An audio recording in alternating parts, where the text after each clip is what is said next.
Hey guys, Sarah here with Sprinter Mom Lashes On.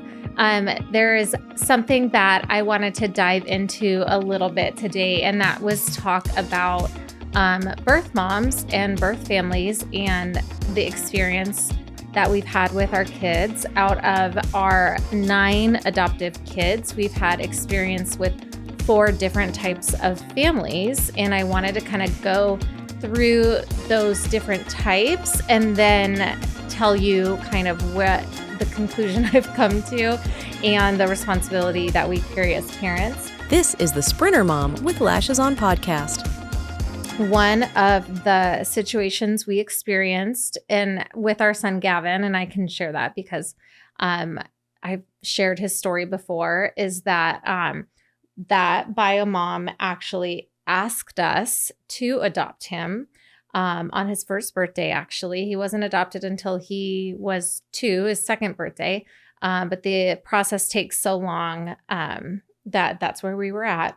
So we had the experience of meeting her, meeting half siblings, and doing some things with them that led to her asking us to take him for good. And it's interesting because I think in that situation, she felt like she had a choice in it. And while she probably didn't have much of a choice, I think that gave her some dignity to know that she was doing the best thing for him. Another type of experience we've had with bio parents for 2 of our kids was that the rights were already severed before even meeting the kids. And so in those situations, it was so much easier because we didn't have to have visits or talk about reunification. We knew that reunification wasn't ever going to happen. And so the only adjustment was to simply adjust to our family, adjust to calling us mom and dad, adjust to new siblings. But we never had to deal with bio parents or that being an issue because they were just not in the picture at all. We have in some situations met birth parents and have done it in public places and after time has gone on.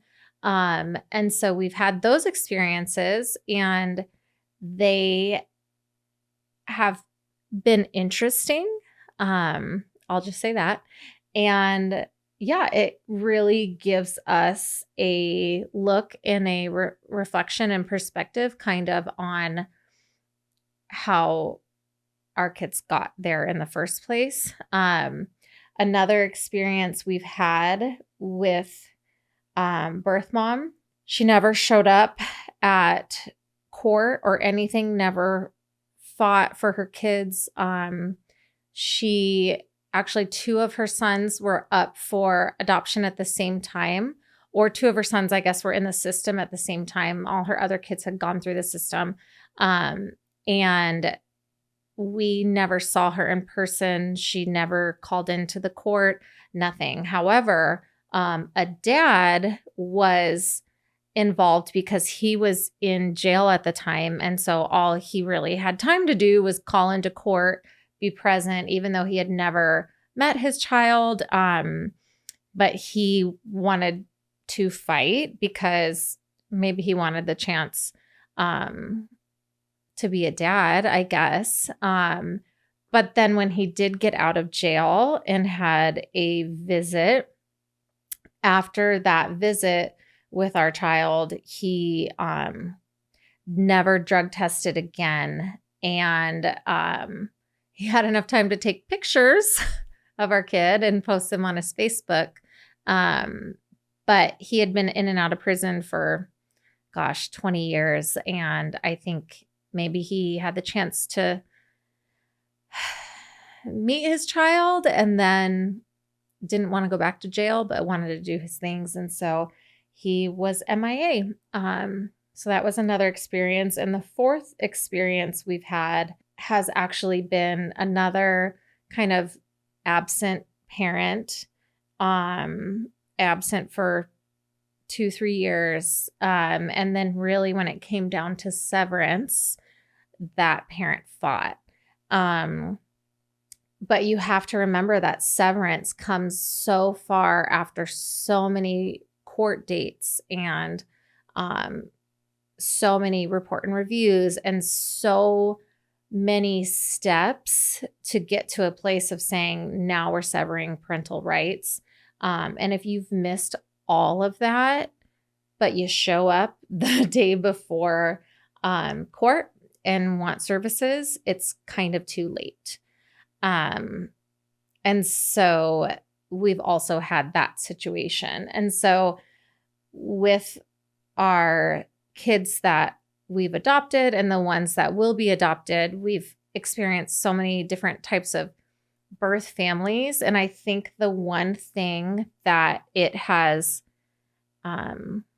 shown me, or the one thing that I guess I reflect on as I think about birth parents and moms specifically, is that they're all a product of their environment, and that all of the birth parents, you have to like think of their upbringing, and none of them were that great.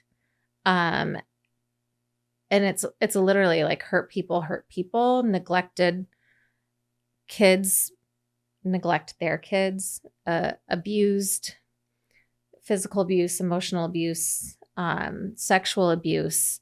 It all gets passed down. And we've seen that. And there's been many times that I've cried to Ryan saying, we are the parents who are doing the work, because it would be easy to say this is hard, this sucks, and just leave and go away. But we are the ones who are dealing with basically like almost like the consequences of what these parents set up for us. It gives me so much compassion for the birth parents, because I know that they probably did the best that they knew to do.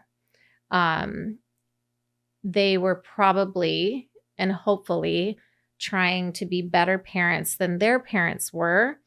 And unfortunately, sometimes there are outside barriers that keep them from really crossing that bridge of creating a healthy legacy, and for the next generation. I know that Ryan and I truly have compassion for them and a heart and a burden and responsibility to know that we are now, for our 11, trying to do our best with the time that we've been given with them, whether they came into our house at 15 or they came into our house at 2 years old.